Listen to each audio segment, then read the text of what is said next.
I'm no pig, but I'm certainly a babe in the city. I might have worked in makeup counters, but that doesn't mean I'll make up with you. This is Throwing drinks. Throwing drinks. Housewives. Hello, Jen Fricker.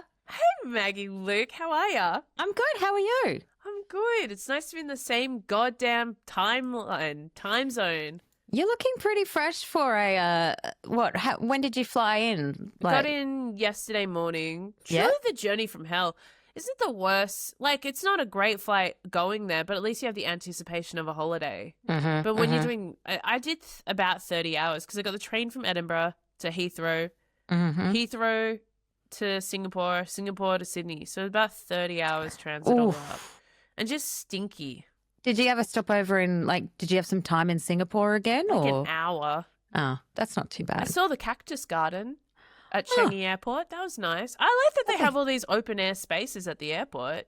Yeah. Even if you are just looking at planes and hearing planes, I'd rather that than just being inside. When we were at Hawaii in the Waikiki airport, it's all outside pretty much. It's the only weird. reason I know that is because of the episode of Vanderpump Rules where they go to Hawaii for Sheena Shea's wedding. And then someone's having a meltdown at the airport and it's all outdoors. Yeah. Oh, well, I'll have to go back and watch that. Yeah. If you spent 30 hours on a plane, what did you consume? What content? What did I consume? Another What simple did you favour. consume? What did you consume? I consumed another simple favour, the Anna Kendrick and Blake Lively film. Okay, yes. Gowns, wonderful gowns. I've consumed that one as well. Yeah. Yeah. And that is the only way you can describe watching it. Is it certainly was consumed. Consumption? It was consumption. I have a case of consumption. Yeah. I watched Thunderbolts. I fell asleep. Thunderbolts was which one? Then it's like the Marvel film that's like it's the only time I feel like ever watching a Marvel film is when you're on a long plane trip because you're like, at least this will kill 2.5, 3 hours. Is that the Fantastic Four?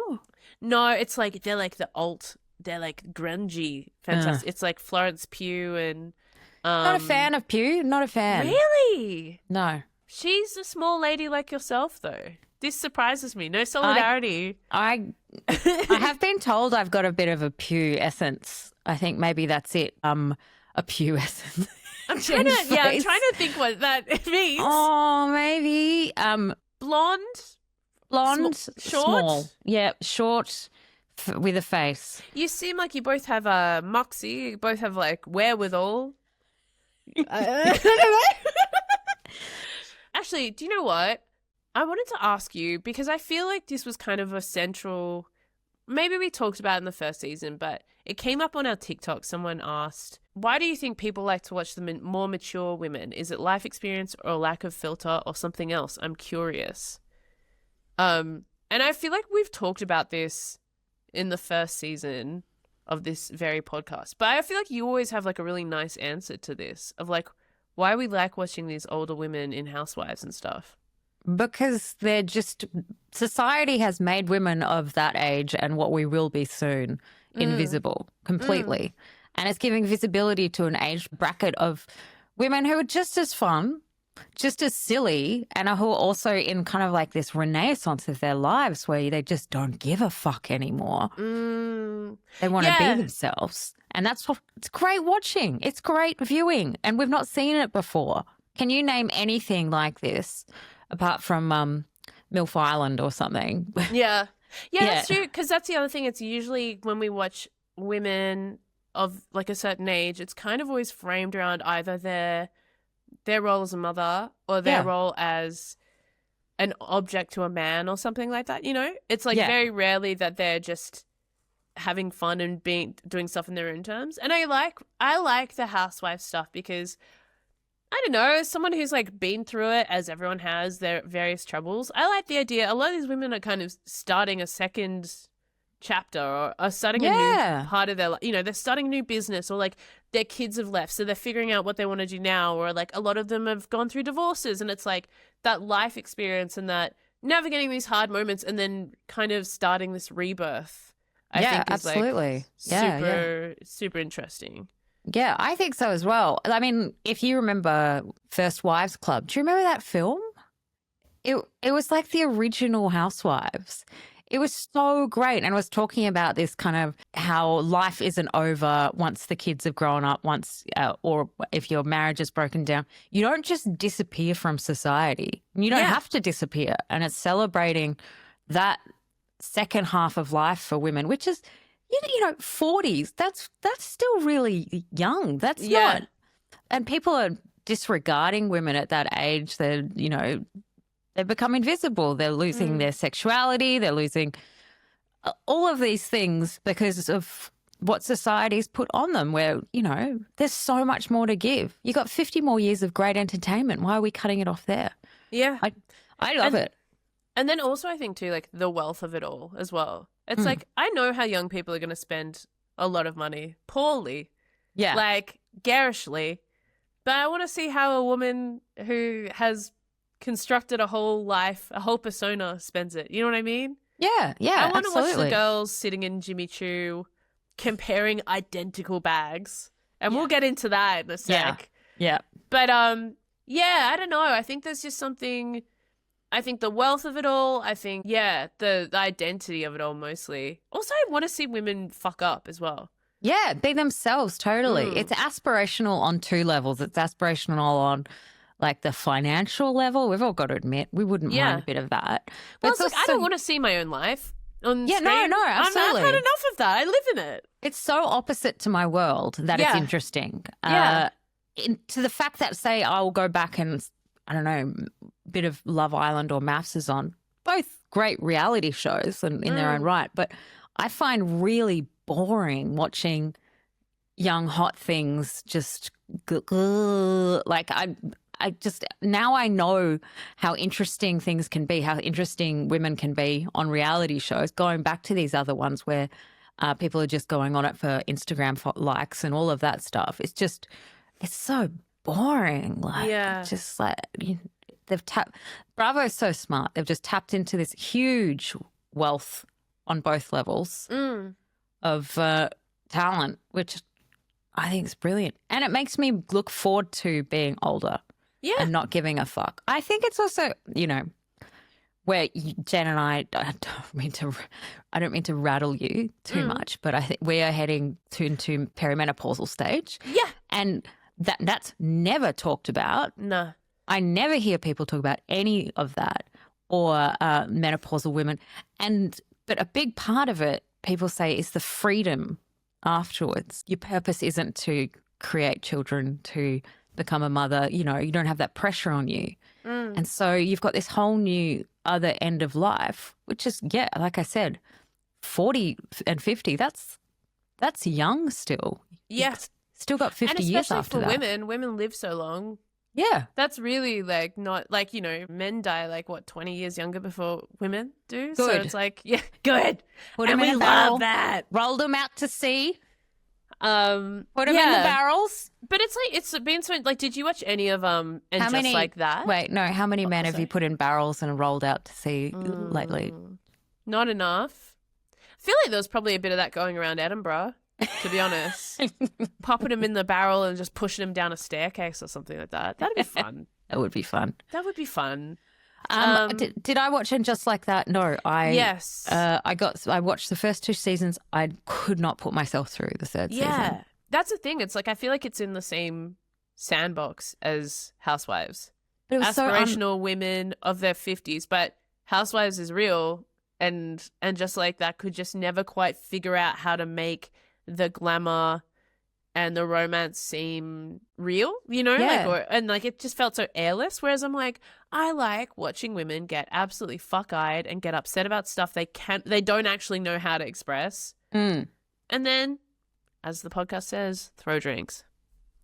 Totally. And I think also with And Just Like That, there was like this kind of like real guilt. The characters, they felt guilty about being wealthy. Yeah. Which is the opposite of Housewives, where it's encouraged for you to flaunt your financial status, not how much you've got in general, but the things you are. But weirdly, And Just Like That, they were doing that. So they were wearing all the clothes, but then they were trying to be really humble about Yeah. It's diving like into Miranda these things. being like, I'm a human rights lawyer now. And it's like, yeah. okay, all right. It's Who fine let- if you weren't, yeah. though. Like, you were just a Oh. It's okay if you weren't, too. You know? Yeah. I'm not, like, pro-wealthy people, but I just am like, if you're going to do it, do it. Like, Just be don't, wealthy. Like, don't wring your hands around it. Like, it's... No. Someone let Miranda in the writer's room, Yeah. I reckon. Yeah, a bit of that.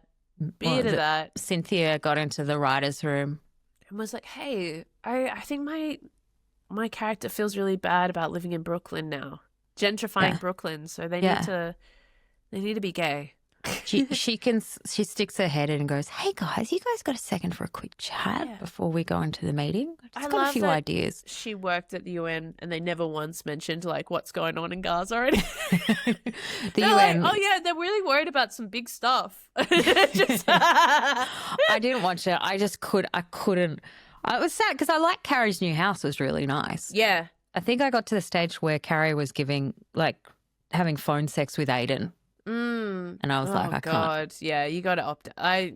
It became self-harm watching that show. Yeah. After It's such a certain point. shame. It wasn't funny. It was supposed to be funny. That was why it was so good, because it was funny back in the day. And they took out squeezed out every drop of humour.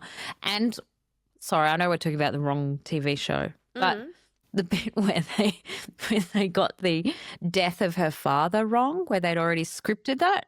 Yeah. So a plot line was this woman was upset because her father had died, but 2 seasons prior or 1 season prior, she'd already mentioned her father had passed away. So he died twice in the. I think that was the death of the whole thing when that got out. Totally, you can't walk that back. No, that's AI writing at its finest. Yeah, I will say I'm excited for the comeback to take its place. Have you ever watched that?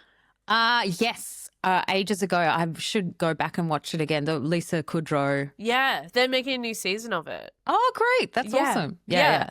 And I'm like, again, that's a woman of a certain age, being silly, being flawed, being fucked up. I'm like, yes, this is what we want to see. If you haven't watched it, it's Lisa Kudrow, who people might know from Friends, and she plays like a former kind of like really hot it girl TV sitcom woman who gets a part in a new TV sitcom as her big comeback. And it's kind of a mockumentary about her joining this TV show and kind of finding out that she's not actually the lead character.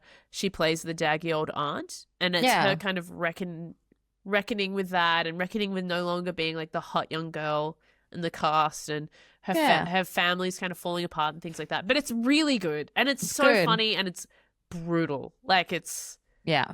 It's kind of like it's a mockumentary on the aging in Hollywood, really, isn't it? Like you said, it's about being aged out of roles in Hollywood through a comedy. But it was created by Lisa Kudrow and Michael Patrick King, who was one of the creators of Sex and the City. No, really? Yeah. I thought you knew that. That's why I brought it up. Yeah. Okay, so did he write? But was he writing and just like that? No. Surely so I not. think he dropped. No, he did. He wrote for Just Like That and directed some of it. And he directed. Oh, what the? I wrote, I think, one of the films. No, he directed the 2 films. So it is kind of crazy. How does he keep getting work? Well, the comeback's very good. The comeback is good, but I reckon that's what happened. I reckon all the cast said, I'll do it, but I get creative say in my character direction. That's exactly what would have happened. And he would have been like dealing with everyone's opinions and everyone's just knocking on his door for a quick chat constantly. And that's what happened. They see that in the comeback. Yeah, there's scenes do where, Lisa Kudrow, I'm rewatching season 1 at the moment, and Lisa Kudrow is going to the writer's room and being like, what if I had a romance? Like, what if I had like a date? What if you saw me not like wearing these dowdy old clothes, but I was kind of like sexy? Can I just say, as a TV writer, that does happen. That's a thing that does happen all the time. Talent does tap on the door for a quick chat. Yeah. Or just introduce themselves, you know? I just thought I'd introduce myself to the writers, you know? Let them know who you are and, you know, and you're like, all cool. of that. All right. Oh, well, that's great news. That's weird that it is the comeback is the same bloke. Yeah, I didn't know that. Yeah. And that's just a list of some of our favourite middle-aged women in TV. Should we get into some Real Housewives of London? Play the sting, Jez. Beautiful. Well, friends, if you're joining us, we each week on this pod are recapping brand new episodes of The Real Housewives of London. They're out every Monday exclusively on Hayu. And our friends at Hayu are bringing this segment to you. It's been a dream. I'm honestly loving this new franchise. There's something about it that, like, we were talking a little bit before about watching like wealthy women do stuff. I'm like, this seems to be like real tangible wealth. You know what I mean? Sometimes you watch some of these shows and you're a bit like, I don't know, man. Like, I feel like this person's upper middle class at best, and then maybe there's a bit of fakery around it, but not in a fun way, in like a kind of smacks of desperation. This just feels fun. Watching Australian Juliet and Caroline Stanbury sitting in Jimmy Choo. Yeah, that was funny. That was so fun. How's Sophia? Do you think they actually like each other? It felt like I could not tell. That was a good 3 minutes. It felt like Caroline was like, I'll do 3 minutes with this woman. And then I am out. And then I am gone. I know. Juliet putting the glasses on her and being like, try these on. You got to shake your head. And her just being like, deadpan. How much do you reckon? Yeah, I reckon they just threw us some cash. We're like, can you just show up to Jimmy Choo? Like, please. Hang out for a little bit. Just for a little bit. Yeah. Because, yeah, it's interesting. Because Caroline Stanbury, she was on Ladies of London. And that's how she got her start. So I don't know what the issue was there, but it really did felt weird. I felt bad for Juliet. She was working hard, Juliet. But then I'm also was like, is it just like a British Australian thing? Like the Australian's bubbly and, you know, and the British person's a bit more standoffish, I guess. Less. But then also they're both TV people, you know? Yeah. I don't know. I love how she was like, oh, I left home at 12, and Caroline was like, well, I left home at 6. Yes. Yeah. And then Julia goes, wow, your parents mustn't have loved you. And they both have this laugh. Like, what a strange thing to be bragging about. But that one was weird. But in fairness, all the Caroline Stanbury stuff, even in Dubai, felt a bit strange. It's strange. I never watched Dubai. Yeah, you didn't miss much. I'm so starved by what I've been watching recently that I'm just like, a fun cameo? Because mostly I've been watching The Valley, and it's just Sheena and Lala popping up and Brock popping up all the time. And it's like, so I just want fun cameos. Dorinda is apparently in this season. How long? Do you think it'll be a longer scene? Okay, can I tell you something? And I didn't want to tell you because I was worried it would break your heart. There was scuttlebutt for a little while that Dorinda was actually going to be at the premiere of The Housewives of London. So I feel like her potentially being there at the premiere gives a vibe that maybe she's in this in a substantial way. Maybe. I hope so, because she's got like that whole link when she was friends with Princess Diana or something back in the day. It was like kind of that era of lifestyle. Living in London. Remember she went back, had to pick up the ashes, had to pick up Carol's husband's ashes from the church that was getting knocked down. So they both went back to London and had a moment. I really like that side of Dorinda. Well, fingers crossed. Yeah. Yeah, we'll see. It feels, I don't know. What? I feel like I really, really like Amanda. She feels like an A grade. I'm loving Amanda. Housewife. She's housewiving, you know? Yeah. She's showing up in looks. She's being a little frothy, but then also is a bit of an edge to her as well. Okay, so when my dog goes to, like, I'm not relating women to dogs, but when she wants to make friends and stuff, my dog 50 just yells and creates drama, and you could see the other dogs just be like, whoa, dude, like, just chill. Like, you don't have to do this. It doesn't have to be like this. You know, it's not how we do it. We sniff bums. Mm-hmm.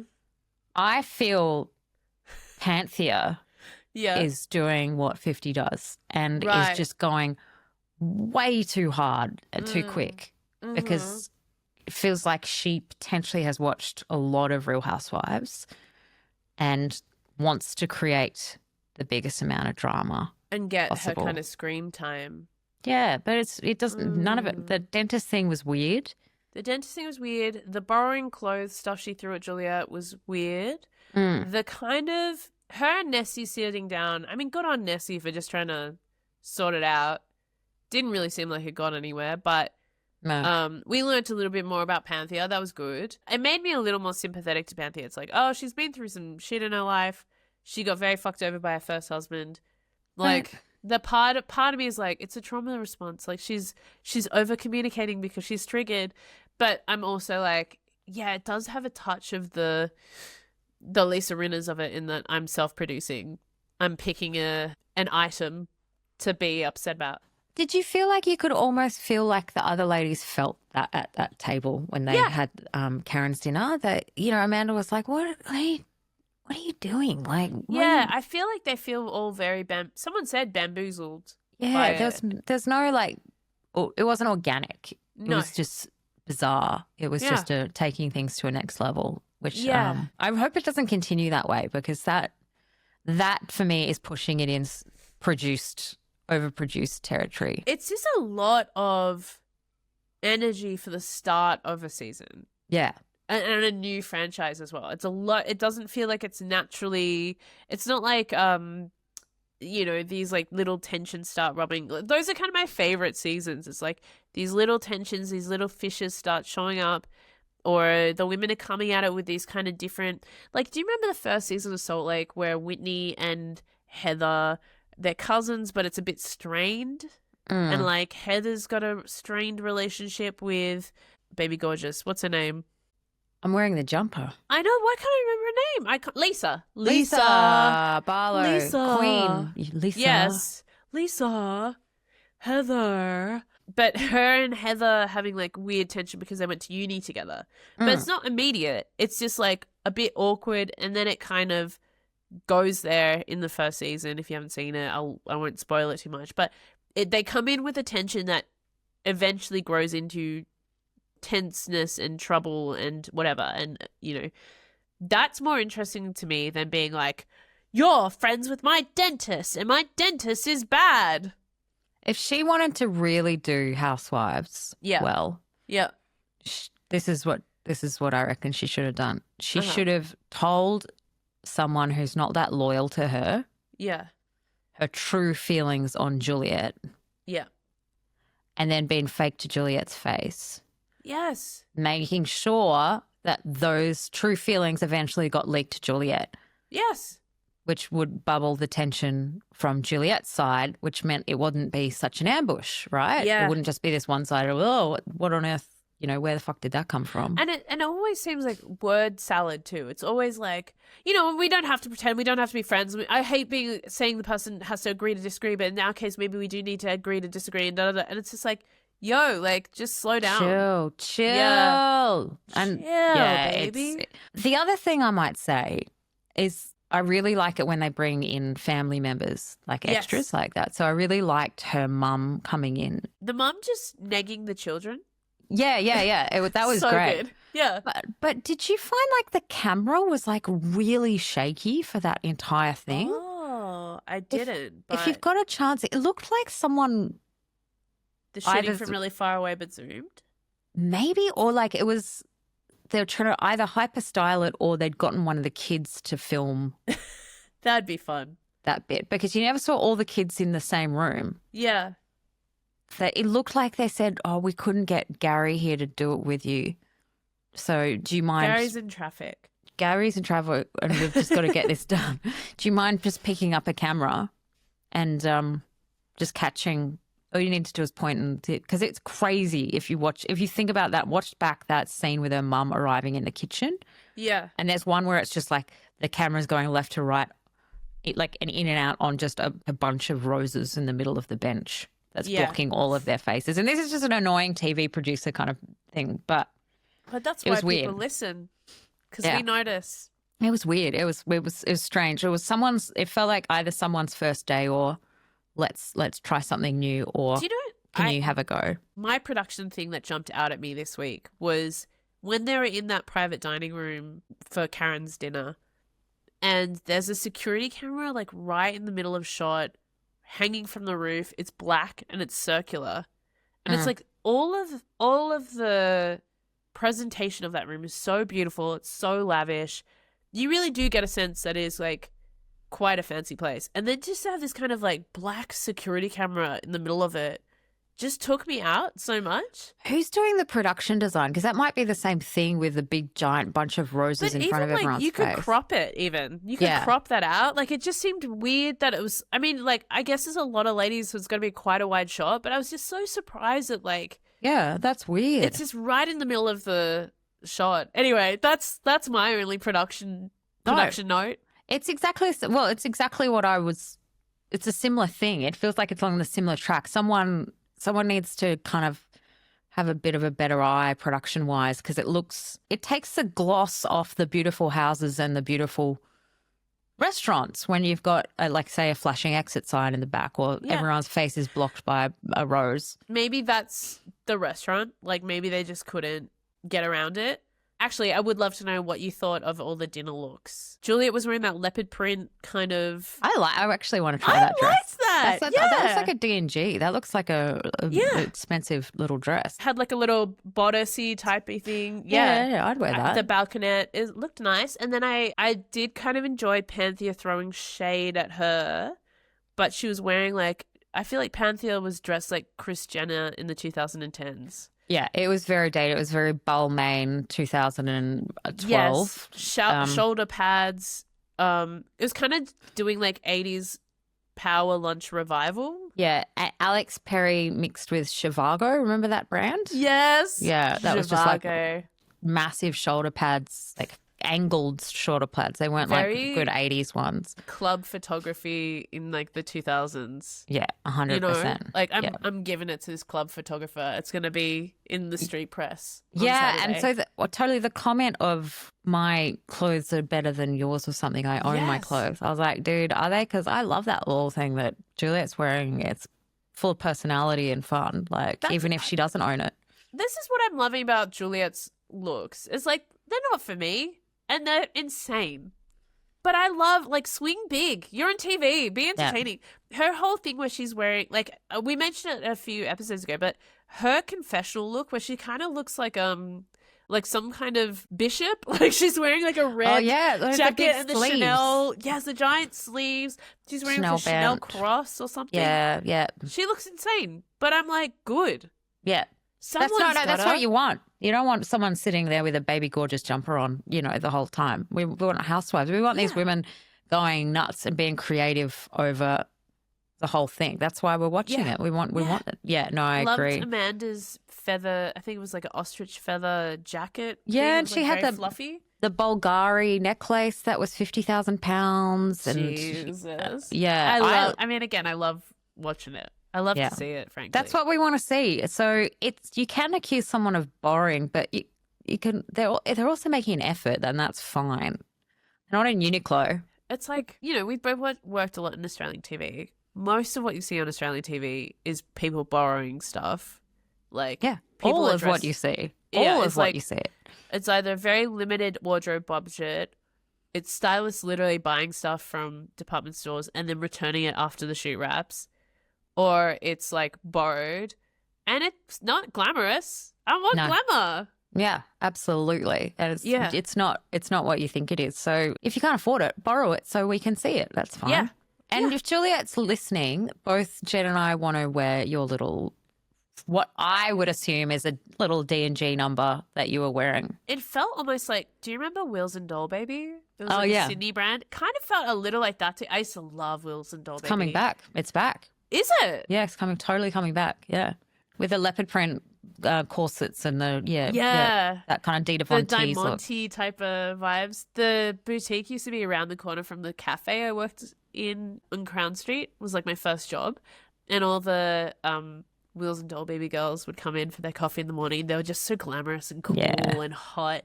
And they all had like little cute tattoos, and they're all modeled from Jean Provocateur as well. It was cool. God, and with like cool. those, they have always had those tattoos of bows on the backs of their legs pretending to be stockings. Remember that look was in? Yes. Very like rockabilly. Yeah, I was working for MAC Cosmetics at that time. And so there was a lot of those girls working with me with that same look of the kind of rockabilly with the swallows on their chest tattoos and the it's still great. I think it's still a great look. Yeah, if you can do it. Did you do makeup at MAC?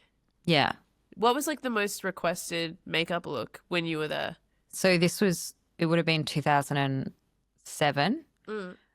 It was the smoky eye using Yes, that's sable. what I was hoping you would say. Yeah, sable. If you'd use sable on everyone, that warm grey. And then a nude lip, like a really, really almost concealer nude lip to go with it.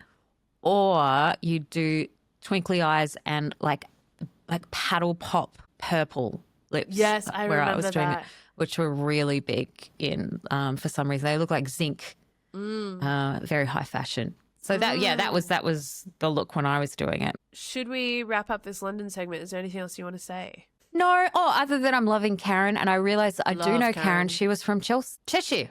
Oh, true. Yeah. Wow. She's already been on Cheshire. I knew I liked her. That's why she's giving Housewife. Yeah. She's just so comfortable in it. She's just lent right into that role, and you can tell compared to the other ones. She was the one going, what the hell when it came to the yelling. But yeah, I really like Karen.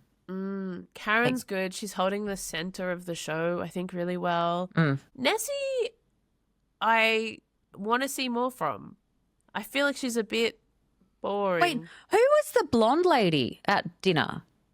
Oh, the Pilates instructor. Oh, was it? I missed that. Yeah. It was a bit like, I guess she's coming too. I don't know. She looked rounding like up the numbers. Yeah, it looked like Deborah Lee Finesse down the back. Yeah. God, that would be great. I feel that's a natural fit for Real Housewives of Beverly Hills is Deborah Lee Finesse. Remember for a while it was going to be Cody Simpson's mum? She pops up in a couple of episodes of Beverly Hills. And Holly Valance she'd be great. Now they're getting divorced. Did you hear? No. Holly Candy. Since she's launched her alt-right career. Yeah, heavy. So that would be pretty amazing TV. Deborah Lee Finesse on Real Housewives of Beverly Hills might be the best casting of all time. Someone make it happen. Someone's going to make it happen, please. She is a perfect example of a woman in her prime. Yes. That has like so much more to give. Yes. It's just been labelled by a marriage. Whole second act of her life about to happen. We want to see the second act of Deborah Lee Finesse or just a reality show of her. I'd watch it. Yeah, I'd watch that. Beautiful. Well, this podcast is brought to you by Hayu. Stream new episodes of The Real Housewives of London every Monday exclusively on Hayu. Gorgeous. Baby gorgeous. Baby gorgeous. Oh, do you know, actually, I was about to say reading an article. I wasn't. I was watching a TikTok. And it was this man talking about how many people fall asleep to the Golden Girls. Oh, is that common? Yeah, really, really common. So Golden Girls is apparently, according to this TikTok, is like the most soothing, calming, rhythmic sitcom. Like the voices never like get higher in pitch or lower in pitch than a certain tone. Oh. So it's really like mesmerizing to watch. And you've got the subtle, relaxing, gentle, cradling humor of mature women cracking jokes that will always stay friends. And the laugh track as well is something that people aren't used to these days. So apparently Golden Girls is like the ace sitcom to fall asleep to. I'm going to give it a go. Yeah. Do it. Yeah. The last thing I fell asleep to was Thunderbolt. So that seems a lot better. I keep thinking you saying Thunderbolt. That's a kid's movie as well, isn't it? It's Thunderbolt? Probably. I think that's like a dog movie. Yeah. I know we're not allowed to anymore, but I do think we should have dog movies again. Milo and Otis? Yeah. Beethoven, the Beethoven movies. Forgotten about them. They're really good. Just I know you're not allowed to. I know, but it was fun. If you could have bring back like one animal movie, what would the animal be? Like I think Beethoven, one of the Beethoven movies. If you haven't seen it, maybe you're too young. But if you haven't seen it, Beethoven, I think he's like a Saint Bernard.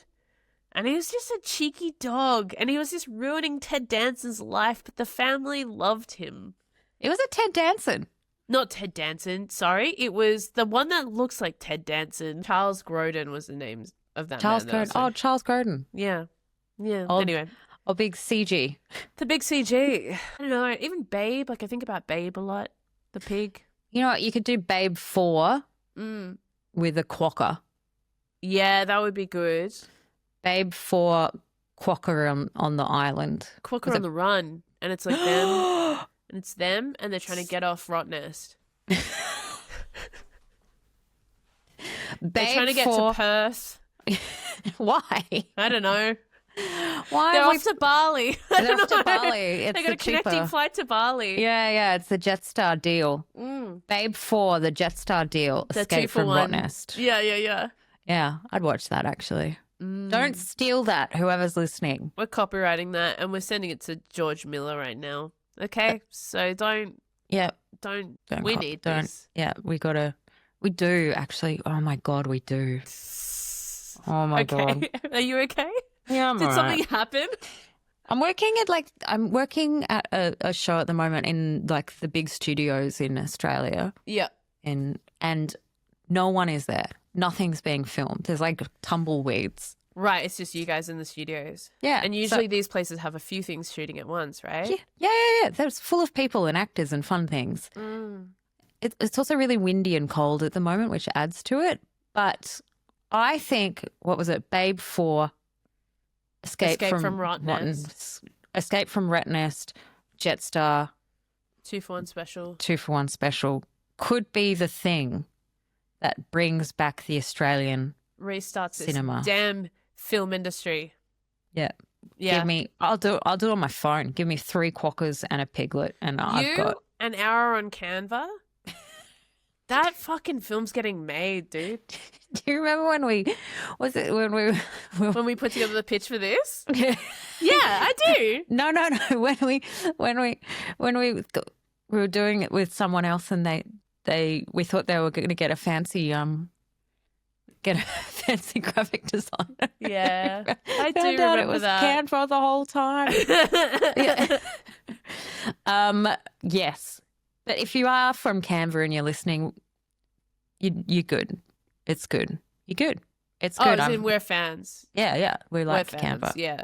My friend used to work at Canva as like the chief officer of fun. Like that was her official title. And she used to just run trivia there every Tuesday or whatever. That was her job. She'd go to the office and just run trivia for them for all the different teams and stuff.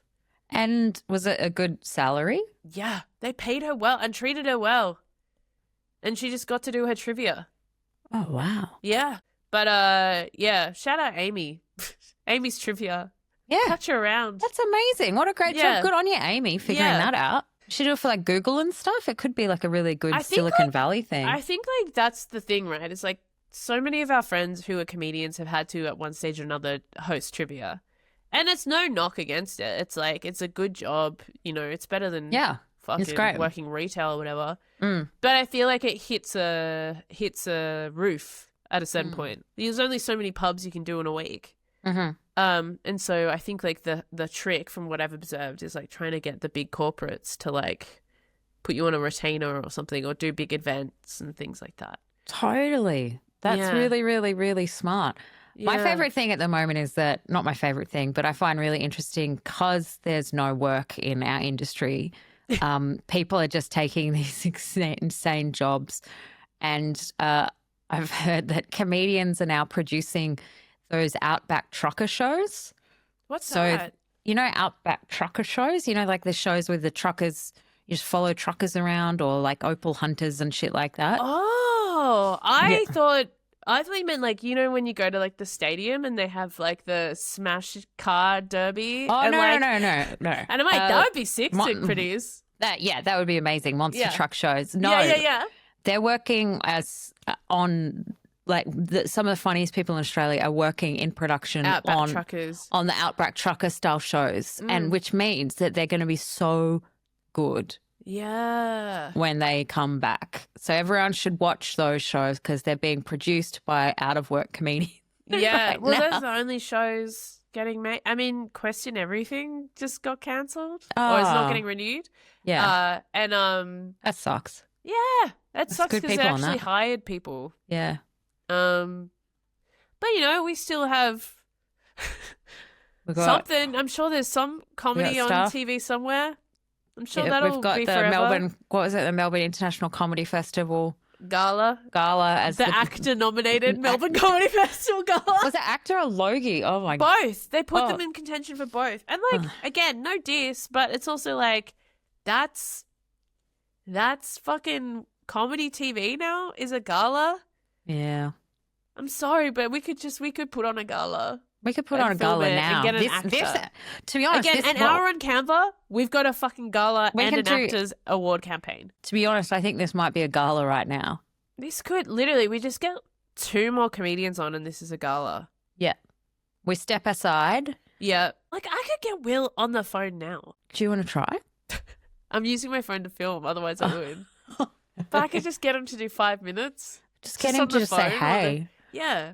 Do your bit about the traffic lights. Remember that? He had that really famous bit where it's like, when people see the yellow light, they speed up. They said the lights should just be yellow all the time. Classic. It's good stuff. It's good stuff. It doesn't have to be new. That's the thing with our gala. It doesn't have to be new. Do you know what? Just next episode is going to be the Throwing Drinks Gala. Throwing drinks, it doesn't have to be new. No new material. New material. Old. And it doesn't have to be your own material. It can be someone else's old material. We just need to get 3 comedians on the phone. Yeah. For 10 seconds. I actually would be too scared to call Will because I don't think he would answer my phone. It's kind of late as well. Like, it's kind of late. Probably think something was wrong. Yes, it's kind of late. We're out of season as well, like as in Gruen's over, so there's no reason to talk to my boss. And also I would never call him anyway. We're not like, you know what I mean? Like I see him when I see him. Well, I think we could get a good lineup. We could get Ben's on, yeah. I can get Danielle. She'll do it. But she's been on it many times. She's done the gala. Oh, yeah. Yeah. She might be too good for this. And I'm not saying Ben isn't. Ben has a marital obligation. He is your husband. So if he doesn't do it, that's an issue. Neither of us are married to Danielle, so I feel like it would be a little harder to get. Yeah. Look, we'll have a think off screen, off mic. Next episode will be Throwing Drinks Gala. Yeah. It doesn't have to be new. Doesn't have to be new. We'll prove how quickly we can get nominated for a Logie. Yeah. Sounds okay, good to can me. I be the biggest bitch in the whole world before we get into... And this can get cut if it's too mean. Yeah. There was a show that was nominated for Best Comedy or something. And I looked at the ratings. This is so mean. It only had 4,500 viewers at one stage. And I was like, how is this, like, nominated when it doesn't even... Like, we have TikToks with more viewers than this TV show. Yeah. Can we, well, that's good to know. I think we should put in for nomination for next our year. TikToks. Yeah. All right. For Best Comedy. New goal is for this podcast to get nominated for a Logie this time next year. Yeah. I think we can do it. I reckon we can do it. Was that being too mean? Was that being a bitch? Okay. Not at all. It's they're probably always looking for women as well. And they're like, there's 2 here. 2. That'll do. We'll put it on the short list and then the rest can go to the others. On that note, I think that's all we've got to say. Well, it's a pleasure to have you back in the hemisphere. Yeah, it feels good. I lost so much weight in the UK because I just wasn't eating their food. They're awful food. Well done. So, yeah. So that's important. I was going to say, like, it was like I saw you and I was like worryingly like, oh my God. She's You so have not eaten. skinny. Oh my God. I was trying to Oh my God. We have to help her. Yeah. What was it? I was trying to remember that meme where they said, ma'am, you can't come in. Yeah. You're just too thin. I'm you too can't come. thin. Yeah. A gust of wind might knock me over. No, I got home last night and had Thai food. Yum. It was like, I felt like an orphan having real food for the first time. No more gruel, Just flavor. That's Flavor what it is. bomb. I had a Spices. spring roll that I dipped in like sweet and sour sauce and just put it, and it exploded in my mouth. I'm getting like drooly thinking about it again. But I was like, I closed my eyes and I was like, oh my God, where has this flavor been for the last 2 weeks? My last meal in England was a haggis roll. I mean, yum. I mean, haggis is good, but it's haggis is God, good. you know it's bad if I'm going out of my way to have haggis. That was the most flavorful thing I could find. Yeah, they must be clogged up so bad. They must be doing wretched shit. And on that note, We'll talk to you next week. We'll talk at you next week. Talk at you next week. If you like the podcast, please tell a friend. Like and subscribe. Share. It really helps us when you leave us a 5-star review. Oh, yeah, I forgot about those. But otherwise, we'll see you next week. Bye. Bye.